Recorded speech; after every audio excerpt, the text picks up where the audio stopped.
Why am I so dark?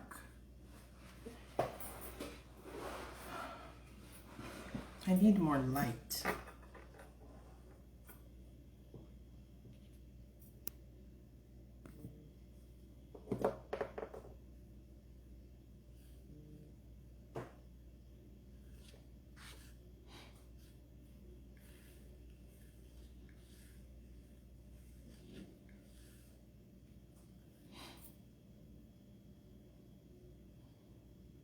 Good afternoon.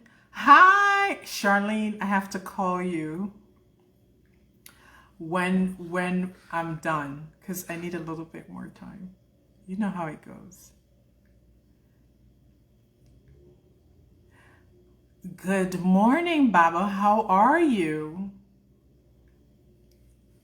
I think is this like the first time you're joining my life and not being a guest? I'm trying to pin my guest information so everybody will have it. Okay, Charlene, thank you, darling.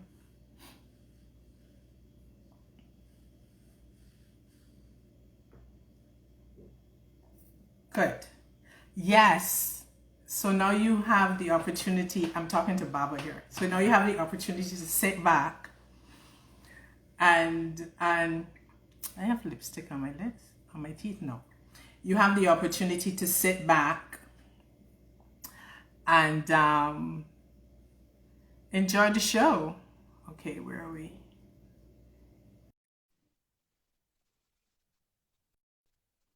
Saddi is about Saddi.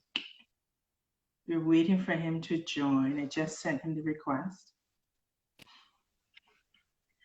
Good afternoon. Hey, Hey, how you doing? I'm well. How about you? Pretty good. My eyes are You still look. sleepy. Whoops. My my eyes are still sleepy, and I Yeah, I'm, think I'm my still seeing sleep in your eyes. I've been up since 12 o'clock. 12 o'clock last night. Yes. I couldn't get because I went to bed early. Mhm. Um, I had it wasn't a long day, but I had to do some stuff and I think I stretched myself a bit. So I went to bed early and I got up at 12 o'clock, like if it's midday, and I couldn't get back to sleep. So then of course I started to pray and meditate and Mhm. that got into other things that I was not ready for. And Yeah, what sleep, rest is so yeah, important. that exactly. So I want to thank you for agreeing to be on the show.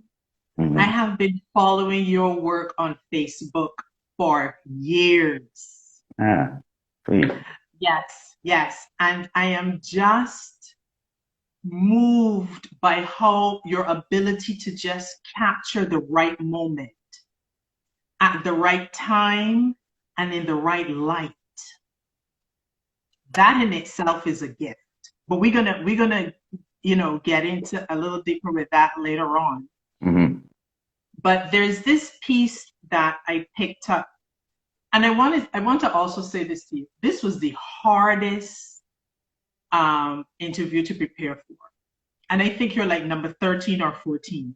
Mm. Because usually I prepare in advance, like we discussed. I Hmm. write out my questions. And my questions usually come to me easy, and not because I know my my my guests personally. It's just that all of my guests are picked by spirit before I get to it, right? Hmm. Hmm. So, um, and usually the questions come quick.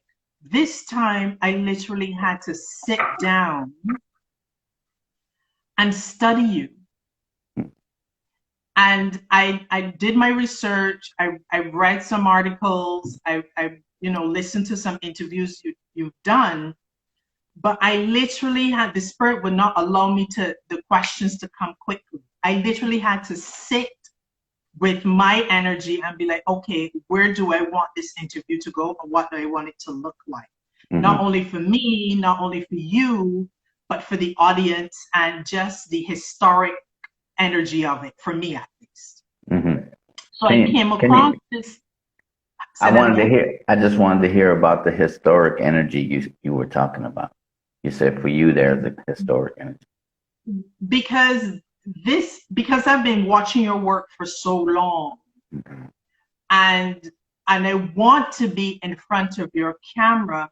This this interview is going to be a testimony to me waiting for the opportunity to have this interaction with you. And it Mhm. is not me being one of your subjects or even you being one of my subjects, but just the beginning of it is this dialogue or this conversation. So I say that to say with patience, right? What you want to manifest will do so in the right Mhm. time and in the right season and for the right reasons. Mhm. Because you responded to my FB Messenger thing that I sent you like in 2013. Mhm. And now And we're now in we're in 2021. 2021. That's a Mhm. long time, you know? So that's that piece for me in the starkness of this being like a testimony as to patience. Mhm. And let spirit and the ancestors do what they gotta do, For sure. for sure. Yeah. So there's a piece you wrote that stayed with me. And you said, I started taking pictures to capture a beauty I had no words to describe, to illuminate the miracles in the mundane, to make us see ourselves.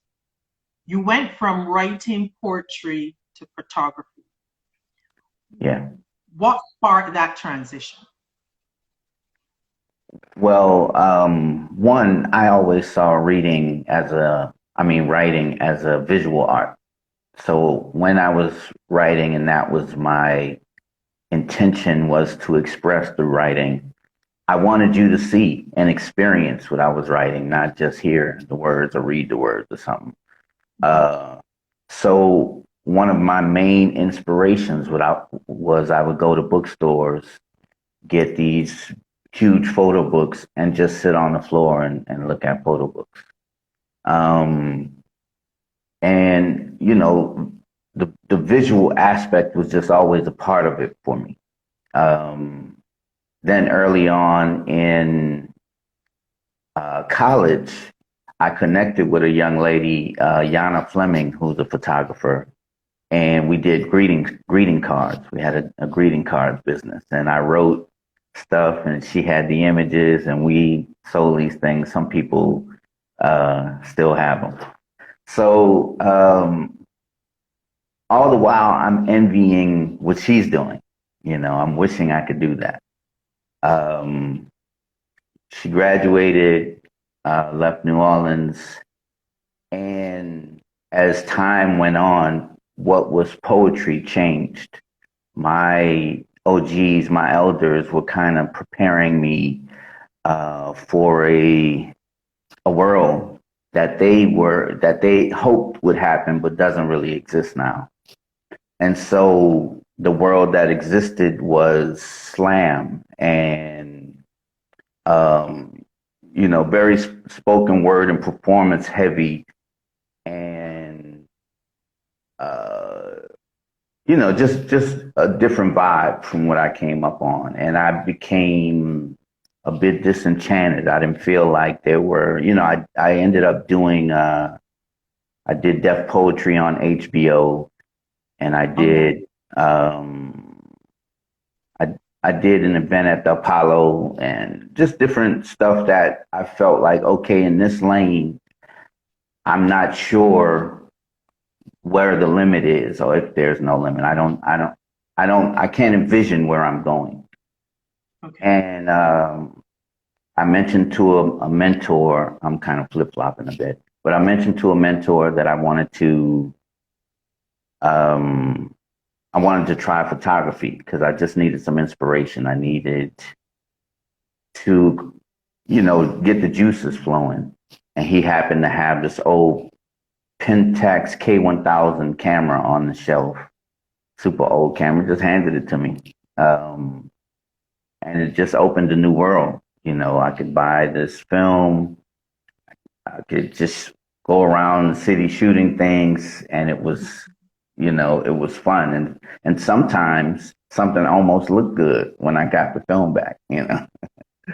Um, so then I came across these two books. One was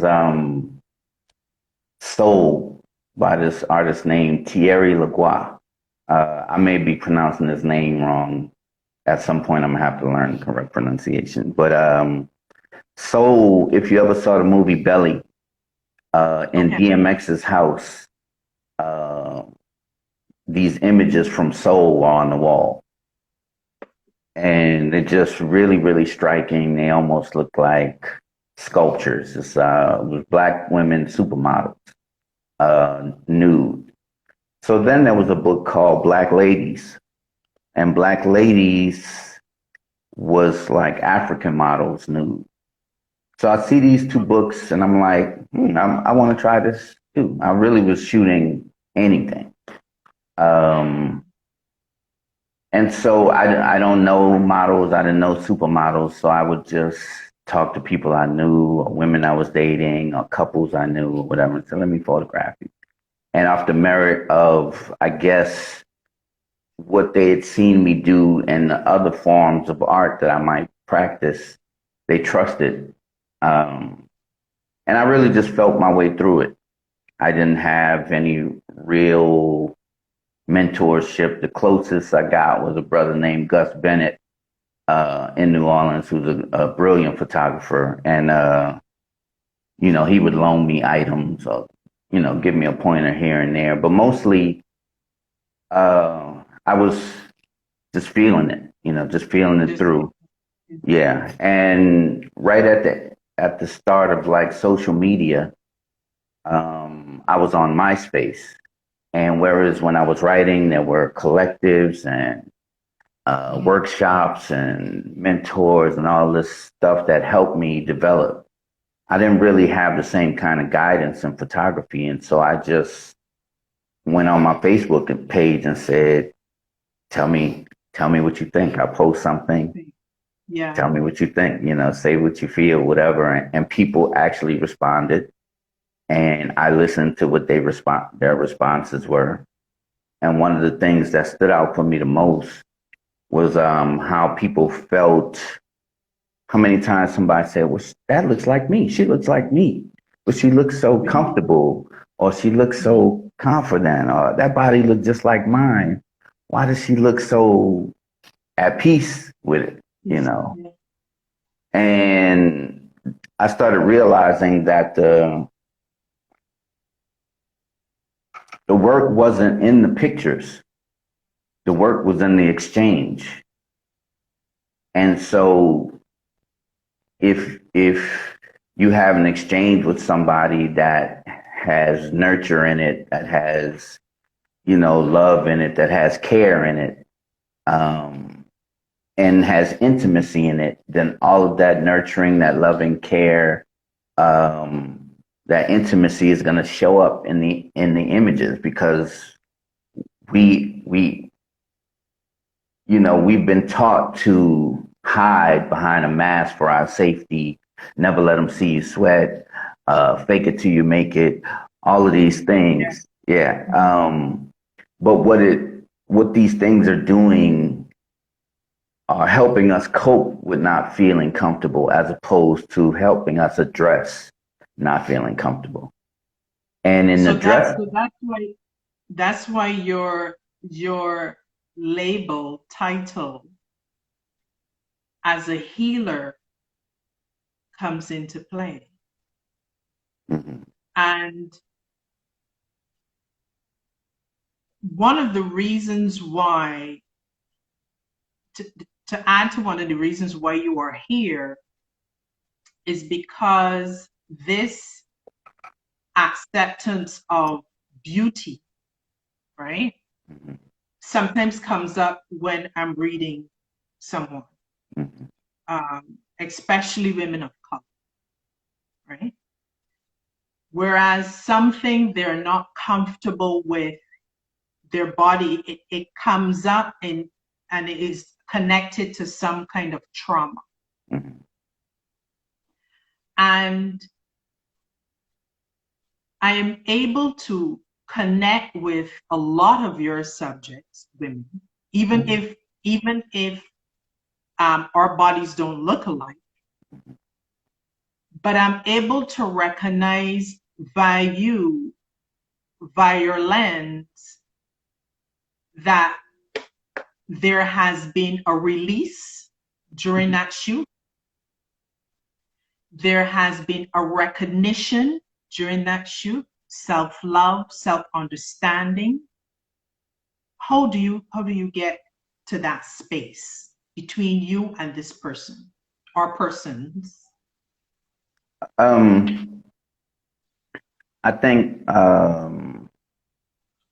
at the base is authenticity, and um, throughout my, I guess, shooting this kind of work, it's really been a studying process for me. It's been learning nurture, because in our lives, there are many reasons why we may not have gotten all the nurture we needed. There's many reasons why maybe our parents, my mother worked, to take care of six children. So there was a certain point where something that I might have needed, she might not have been available for. And if there's enough of those things, and that's with the expectation that even if she was available, that she was taught this thing, that it was given to her. Um, there's so many things we don't get, and we're expected to know. I'm expected to know how to be happy. I'm expected to know how to feel comfortable. I'm expected to know how to be confident. I'm expected to know how to love myself.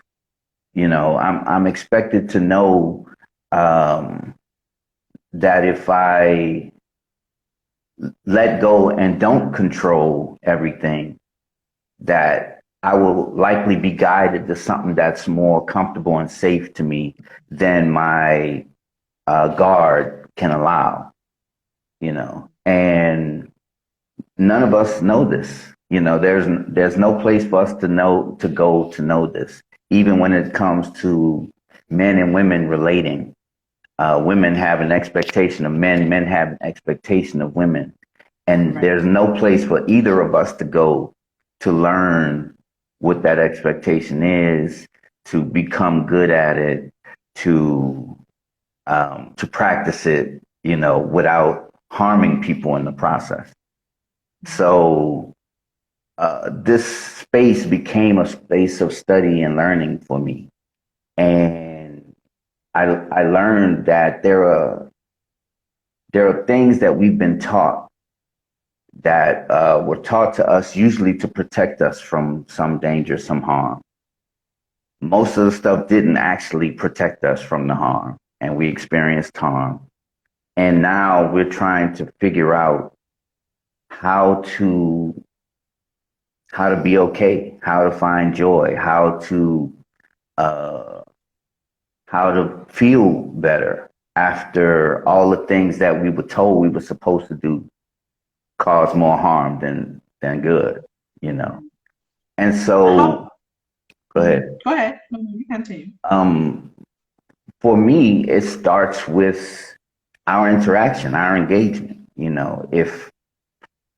If I feel warm and loving with you, then the way I relate to you and the way I treat you has warmth and love in it. If you feel that way with me, then the way you treat me has warmth and love in it.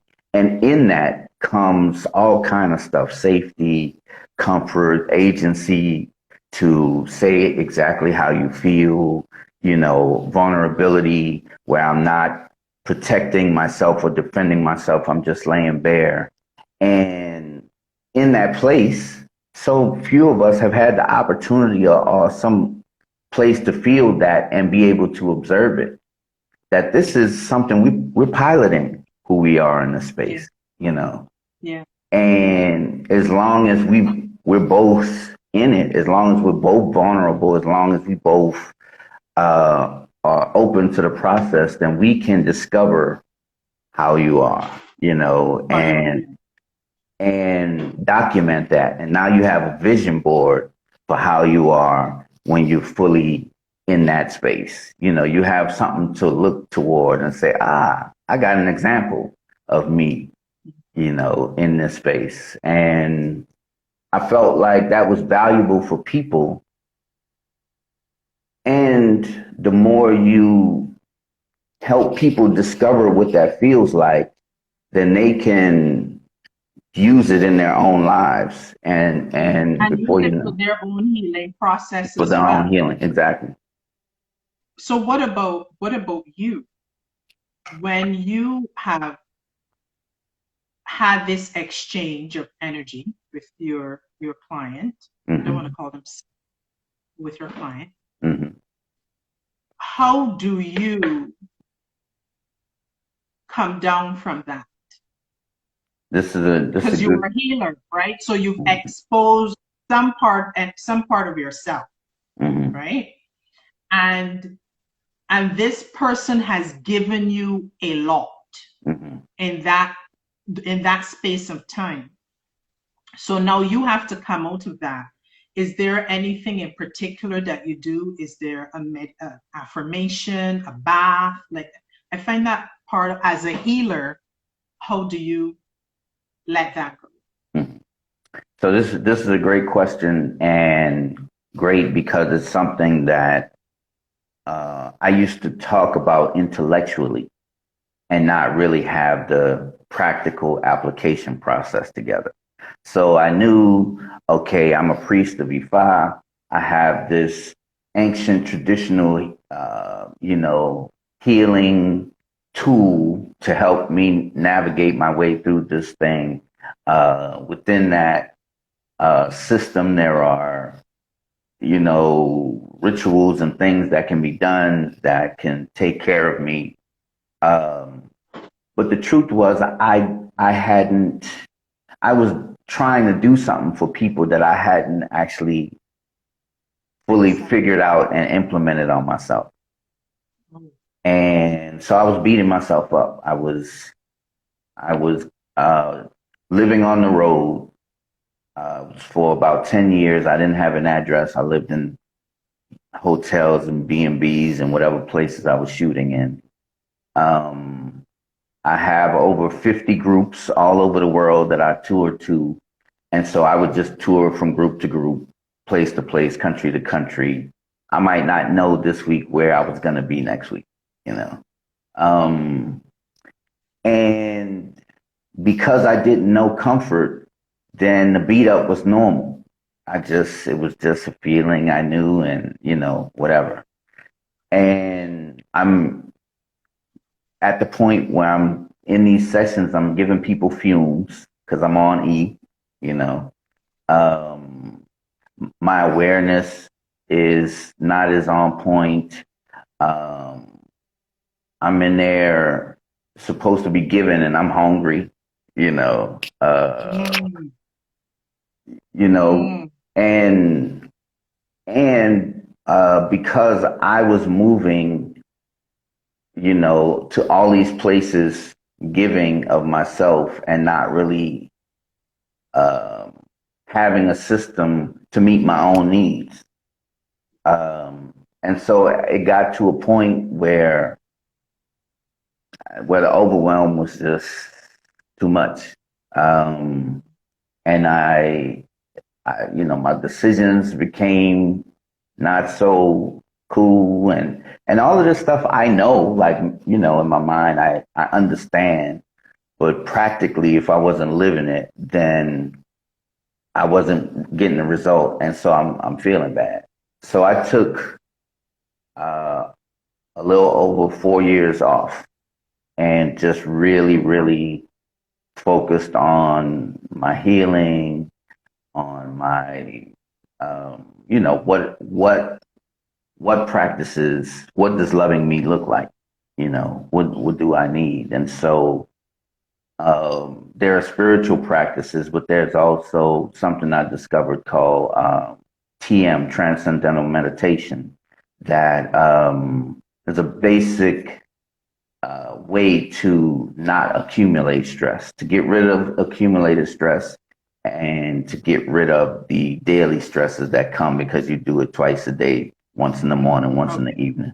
Yeah. So that and just creating the whole practice, codifying it instead of freestyling it.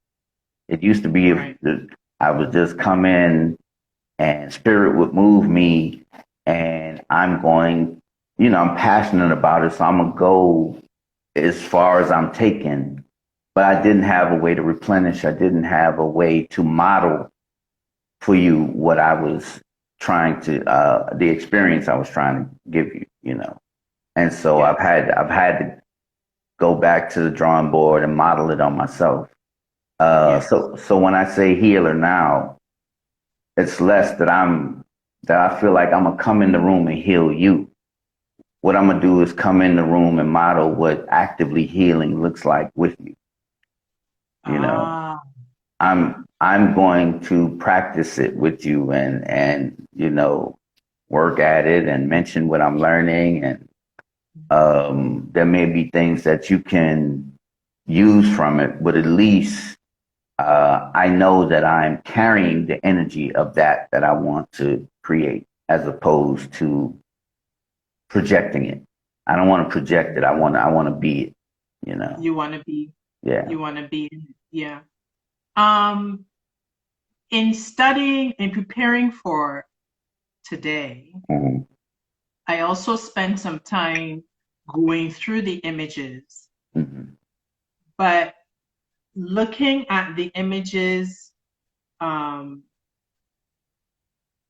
seeing spiritually what I pick up from, not necessarily, and I wasn't focused on your client or you or what I saw of you through your client, but more so the aesthetics. Right?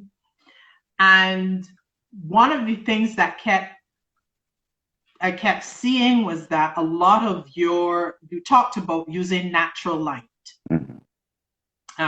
for your sessions. And a lot of your images are either taken at a window. And the first thing when that caught me, the first thing I thought about was, we look out the window, right, to see what's outside.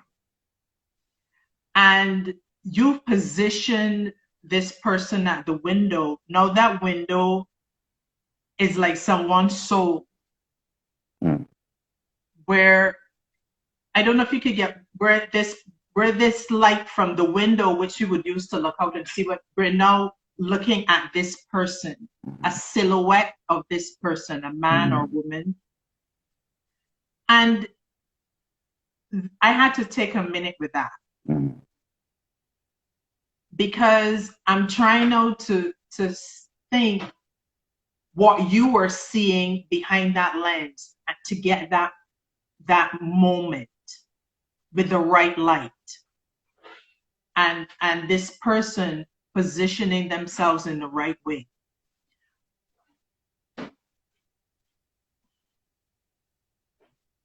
Why is this natural light so important to what you do?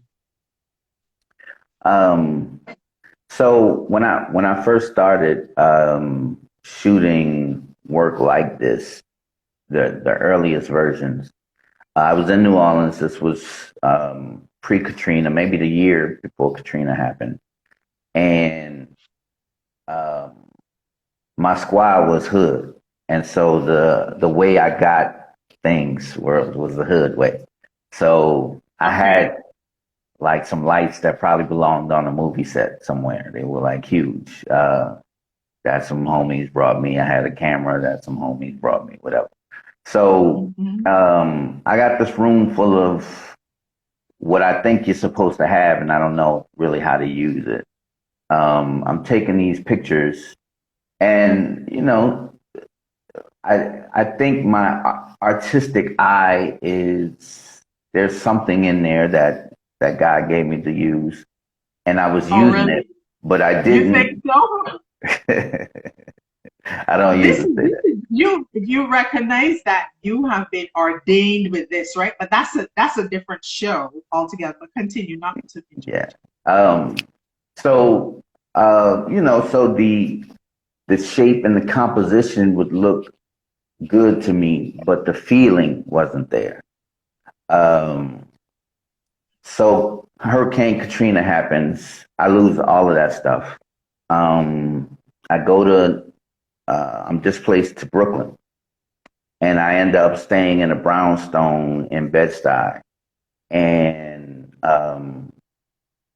all I had was this window, this big window that went across the room. And so I tell myself, I'm going to get lights again. I'm just going to use this window to take some images to work my way up to getting lights. But when I was using this window and sharing the work, I was getting a different response. And the response was that there is something in infinite intelligence. There's something in nature. There's something in the creation that the creator made that you can't beat it. You can't outthink it. You can't control a miracle. So, Ah, um, in that, if I allow instead of control, and if you allow instead of control, and we are open to what comes, the sun is going to come in only this way, at only this time, only in this moment for you. And we can capture that. And then the next shoot I do, the sun's going to be somewhere else, you know.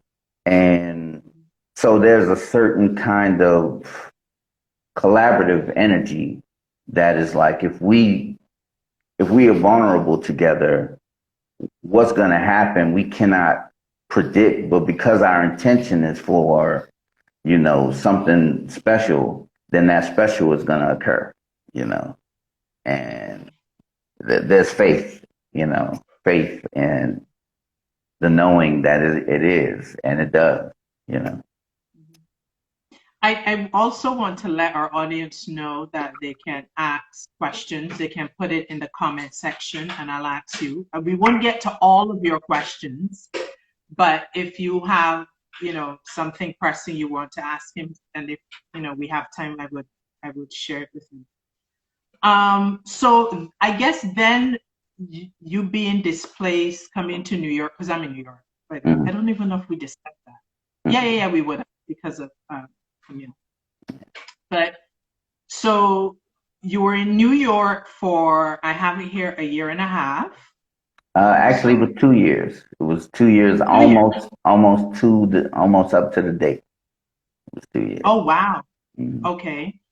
And is that when the act of decolonizing beauty was created, was birthed?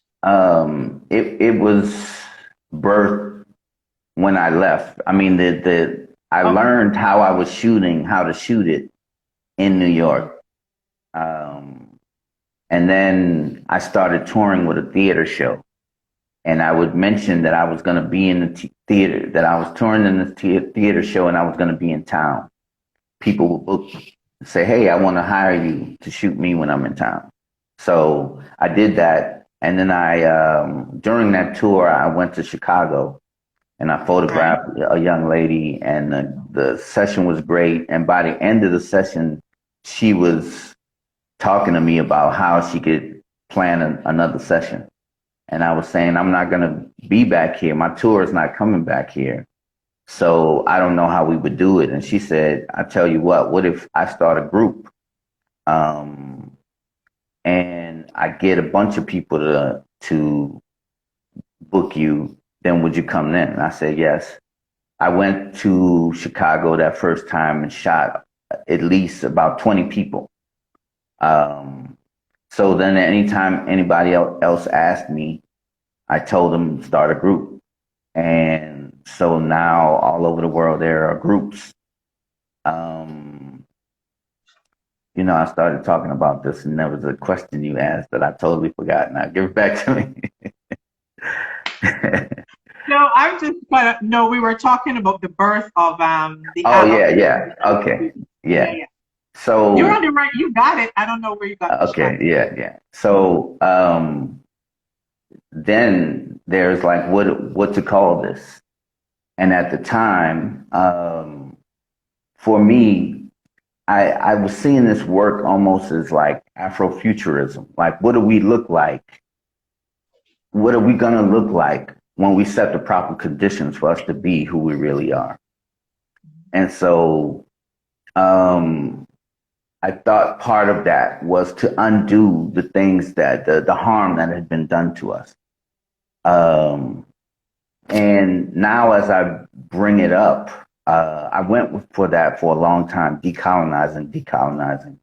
And it hit me that it was centering the colonization and not centering the nurture, not centering the fact that it's not that we're undoing what someone else did, it's that we're clearing ourselves so we could actually be what we are from underneath it. And that means we need to be at the center. And the action of doing that should be at the center. So uh, one of the reasons I'm ready to relaunch, and I haven't relaunched yet because Okay. the name and just codifying the process and stuff, so that it's much more intentional about guaranteeing that we be in a certain space as opposed to leaving it up to hope.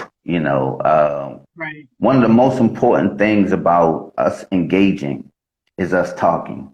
Is is you asking a question and actually listening to the answer? Is me finding out things about you, and in that finding out, we can come to an agreement. We come to a Right. place that, okay, yes, this is what we want to do together. This is how we want to do it. This is what's okay with me. This is what's uncomfortable or triggers me or whatever the thing is. And the more we know, the more we go into this space having jumped the normal line of things that people put each other through before they share themselves. You know, Right.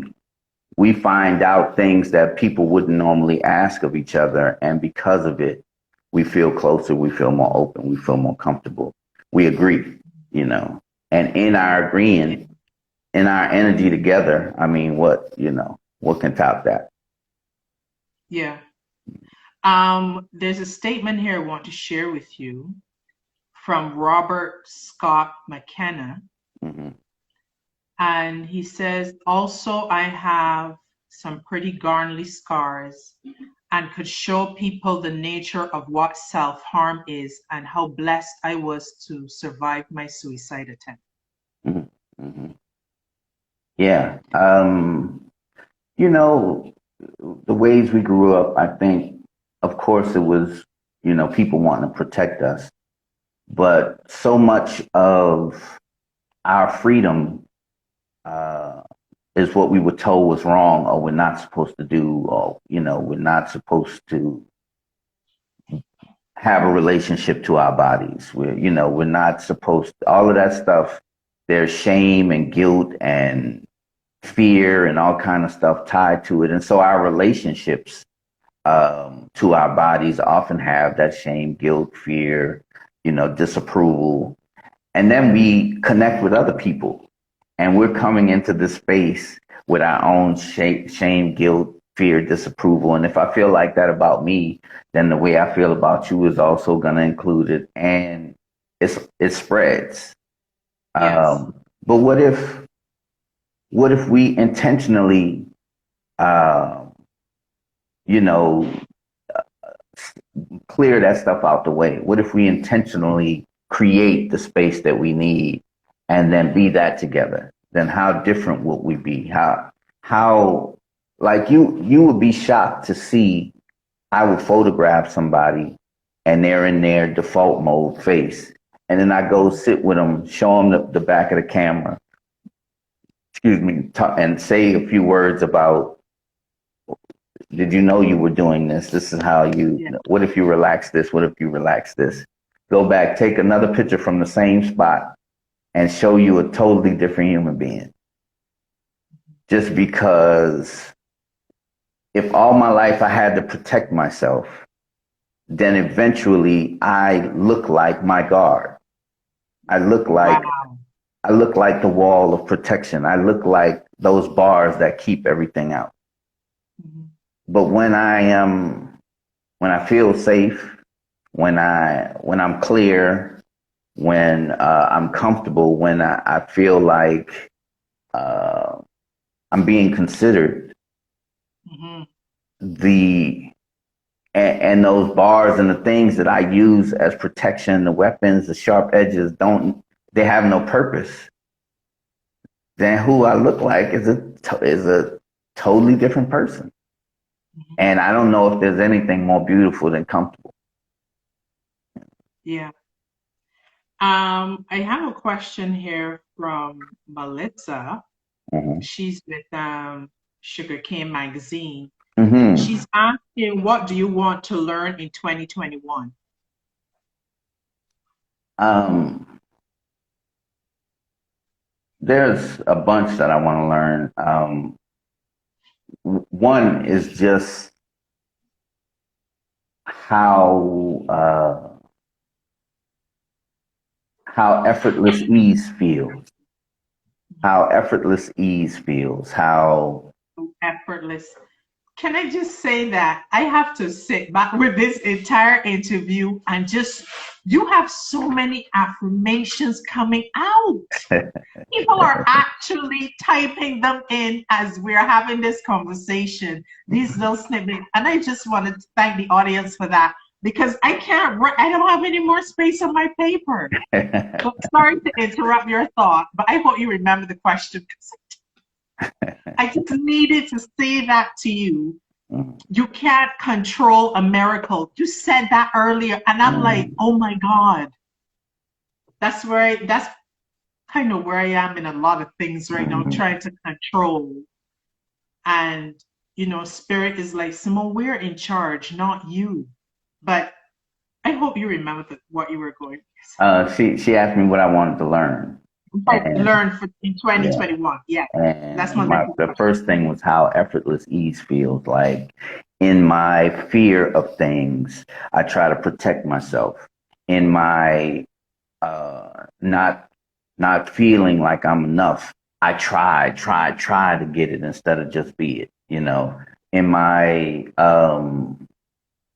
my not feeling like I have the money, then I'm chasing the money and I'm grinding and all of these things that none of this sounds sweet and loving and gentle to me, and um, I've had a life that has included pain and hurt and harm, and I'm like, okay, that was I watched life happen.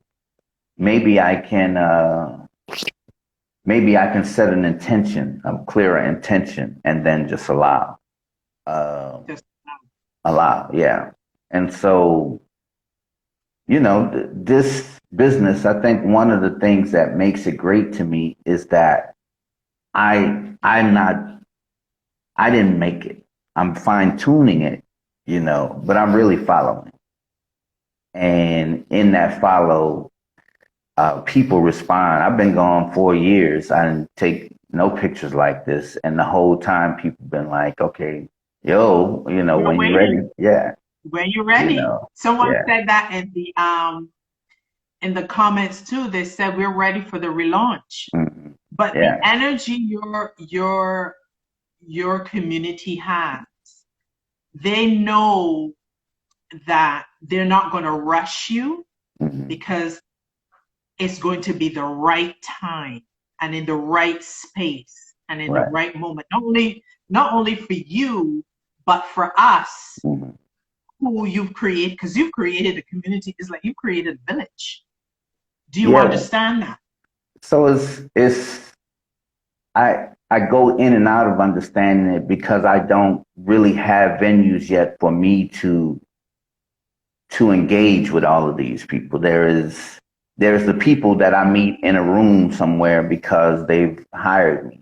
But then there are all of the people who haven't taken pictures yet, or all of the people who may not take pictures but they're moved by the pictures, or people who are moved by the words. And um, for me, I have to find and or create a venue or a variety of venues where I can exchange and relate to all of these folks, where I have more things to offer them, where there's space for them to share love and care and appreciation for whatever impact my work has, because I also need to be fed, and to be replenished. Yes. So um, Yes.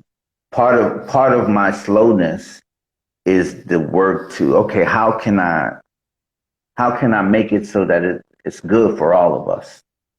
You know, I'm not in a space of like I'm here to serve anymore. I my service is that I went through a martyrdom phase, and now there has to be something that is like, mutually loving in whatever exchange Yes. that I do. Yes. And so, Well, go go ahead. ahead. Oh, just creating that to to finish answering Melissa's question is really creating that space that I can do this and the kind of work that I like, which is all about loving people and loving actually feel loving to me, to make loving feel loving. Wait, to make loving feel loving.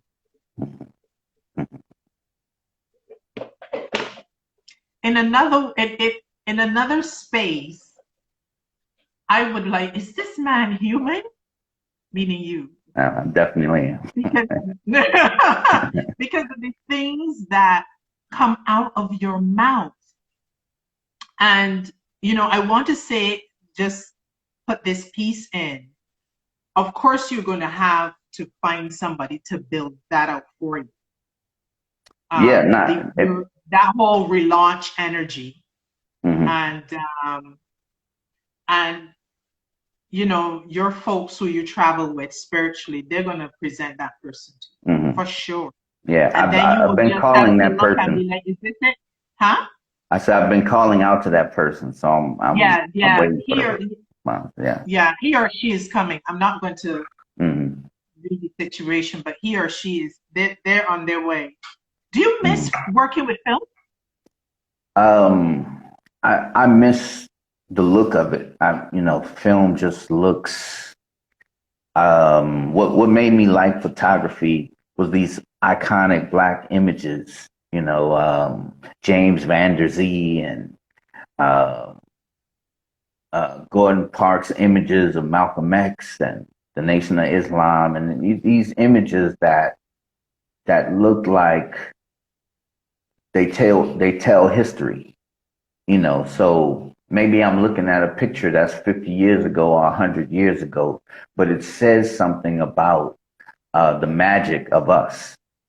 And so, in the same way, um, my desire when I started was to be able to create images that tell the magic of us. Um, Right. but I happened to come along when the mode of photography was changing, and digital is considerably more easy. Um, I can take a whole lot more photos. I can look at the photos as I take them, and adjust to whatever, to change the way I want it to look. Um, and then I can show you, which means that you have an interaction with the process. You're a part of this creation. You get to see if you did what you intend to do, or if you want to fine tune, if you want to renegotiate, if you want to, push yourself further, or whatever it might be. So I do miss the film, but I can't imagine shooting this work in it and it working. Okay. Yeah. So We have like 45 minutes. I mean, 15 minutes to go.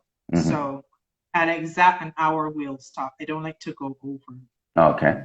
because we have to leave some for spirits and let True, them true, do their true. thing after. Yeah, I want to talk about the Time Done series. I didn't Hmm. even know it existed until I started doing the research. Hmm. How did that manifest? And for those, explain what Time Done is for those who may not know about the series. So the Time Done campaign is a campaign around changing the laws so that people who have been incarcerated don't then have this long post incarceration. It's like this process where you come out of doing time in prison and you can't vote and you can't get a license and you can't this, that, and the other. And so you've paid a debt, depending on what it is you did. And you should be able to come out of that space and live what you learned. Live if you learned some lessons. If you made a mistake, you should have the opportunity to um, do better next time. And the way the laws are set up, it makes it more difficult, for folks to get back on their feet. And if so much of those folks are disproportionately us, Mhm. then we're being affected in a specific way. So I did work with an organization called the Alliance for Safety and Justice, and I did a 3-year project with crime survivors, telling the stories of crime survivors, with the efforts of having people who've been through crime say how crime should be dealt with, to say how what is needed, where that money should be spent, and one of those things is what should happen to the people who might have committed a crime. Are they condemned? Are they destined to never be able to, um, reincarnate themselves and be something better, or are they always tied to this mistake they made? Okay. Yeah. So, Time Done is another campaign of the organization. Um, and it had a really big concert and rally in LA, some iconic theater place. And they did an exhibit of my work as well as created this banner that might be, I don't know, 50 feet tall, with images of some of the people that did work on the Time Done campaign, some of the people who are the activists involved, and the affected. You know. So Mhm. it's powerful work, and all of my work is going to, is always going to be about us um, accessing our magic to manifest the life we want. What you desire. Yeah. Yeah. Is there a particular subject matter that you've been thinking about for a while that you want to manifest? A Um, particular topic? Yes, I really want to do a book on uh, indigenous spiritual systems around the world. Um, there Perfect. there are the ways that we've managed to survive all of this craziness, and it's Yes. it's usually because we have some traditional spiritual systems that even if we've been forced to do yours out in the open, somewhere we do ours in the quiet, and it's helped us to still be great in spite of this war against us, you know. Mhm. I like that idea because one of the because I'm not initiated into any practice. Mhm. My ability to do spiritual readings was just given to me, right? God decided that this is what He wanted me to do, and I've been doing it. And sometimes it gets very difficult to have certain questions answered because our spiritual practices have this heavy energy of being sacred, sacred conversations, right? So unless you have been initiated into a particular practice, sometimes you get a closed door. Mhm. And for someone like me, who rituals come naturally, I speak with our ancestors like I talk to you. And there are certain things that are only done behind closed doors, but for some reason, the universe has seen it fit for me to be able to see it Mhm. spiritually. So for someone like me who's, on this path and getting ready, to get to the next stage, I could only imagine that those behind when this book would release would help to answer so many questions Mhm. about about African traditional religions or African traditional practices. So that is a project that I'm really excited about, and I hope that along with pictures, we can have some video in there as well. Just Definitely. I've been moving over into video. I'm actually doing. I've been shooting a documentary on Black kink. Um, black on ink. Mhm. Black kink. Yeah.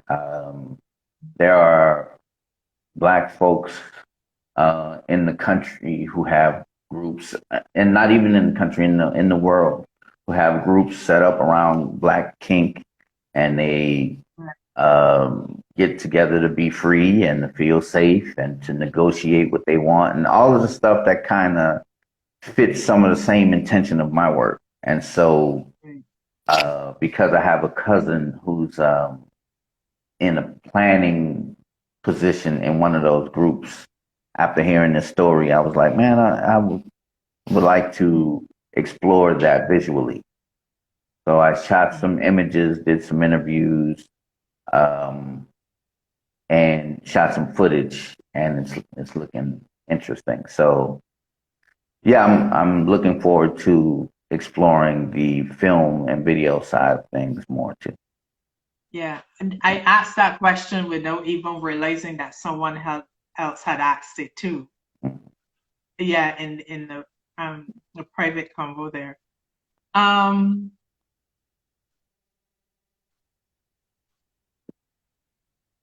would I be out of place to ask, why do you think you were chosen for this work?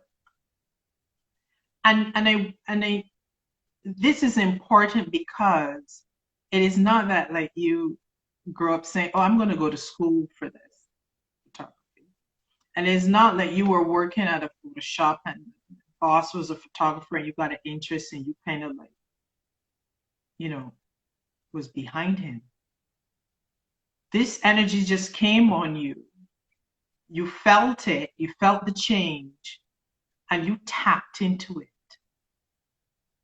And the magic is like you opened up a Pandora box and connected with this thing. What do you think that you were given this task? I don't know why. I I don't know if I even question why. I know that there are, in most traditions, you have a destiny. You come here to fulfill your destiny. how aware of your destiny you are, or whatever, depends on how much you've looked into it. Um, for me, I know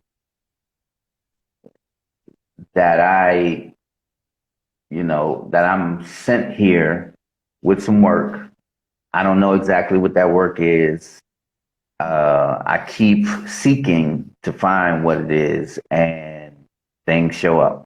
And if they fit, if I excel in them, if they communicate something meaningful to people, then I ride with it. And there are other things that come up all the time that I really want to do, I really am excited about, and it doesn't flow, and it doesn't go easy, and it doesn't just fall into my lap. And so I'm like,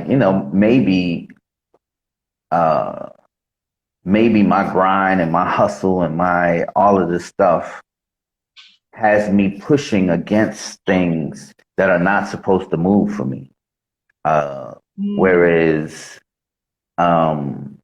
if I chill and allow and envision and question and, create an intention and announce that intention, then what's for me is going to come.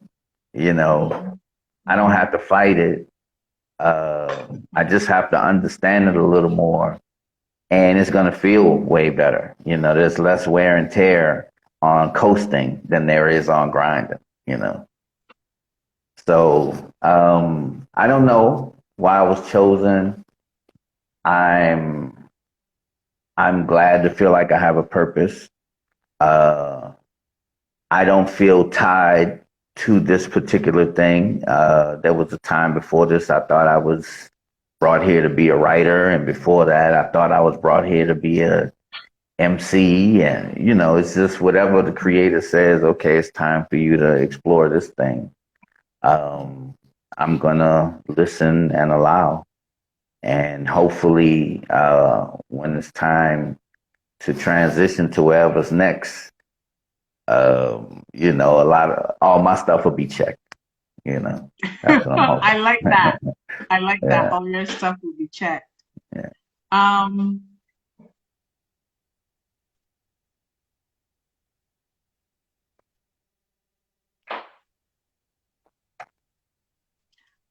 I think that we've reached the end of it. I was Okay. just on pause to see if Mhm. I heard anyone asking Mhm. Mhm. questions out there, and they're satisfied. Are Okay. you good? I'm good. I'm good. I would like folks to just stay tuned. My intention is to be able to be ready to relaunch in February, Mhm. and where to go and all of that stuff. How to go through the booking process will be in the relaunch.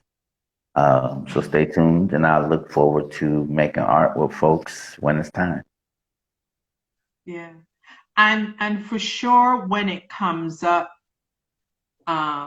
in my own sessions with my clients, about embracing who they are physically, Hmm.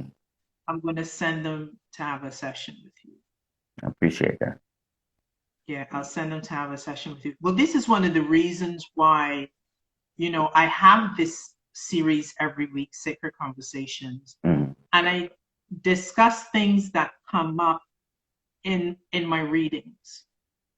And, folks will say to me, well, Simone, where do I go to get this done, to work on this, And a photo session with you, with a woman who is dealing with whatever, Mm-hmm.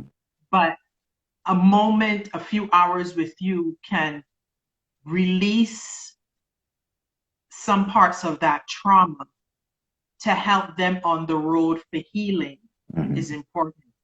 And I think this is why our communities need to know of each other, right? And who is available for what. So I can say, all right, the spirit is telling me you should do this. And they would, in the reading itself, if you were the person they need to connect with, the spirit would show me your face, or they'll show me one of your sessions. That's how it works for me. So then I know to say, okay, I know who you need to go to. You need to connect with Saddi and make this happen. So I want to thank you for who you are. I want to thank you for listening. I want to thank you for obeying, because of you doing these things, you are of a service to the community. And you, even someone who may not have had a session with you, even to go through your images, whether on Facebook or Instagram or in a magazine, healing can begin just from seeing those images. Because like you said, the comments on the Facebook, folks were saying, but this person looks like me. And that is so important for women, period, but also for Black and brown women. And I want to thank you for that. And I want to thank you for being you and just being raw and authentic and just like a cool dude. I appreciate you. Thank you. So I'm looking forward to seeing you and what you're going to be doing for us in February. I don't know if it will have to be something digital or if we can actually fly somewhere and see some little mini gallery opening with your stuff, but whatever it is, the community is going to be there and we're going to be ready. Okay. All right. All right. So I hope we can do this again soon, and thank you so much. Me too. Thank you. Peace. All right. Take care. Bye-bye. All right. Peace. Bye-bye.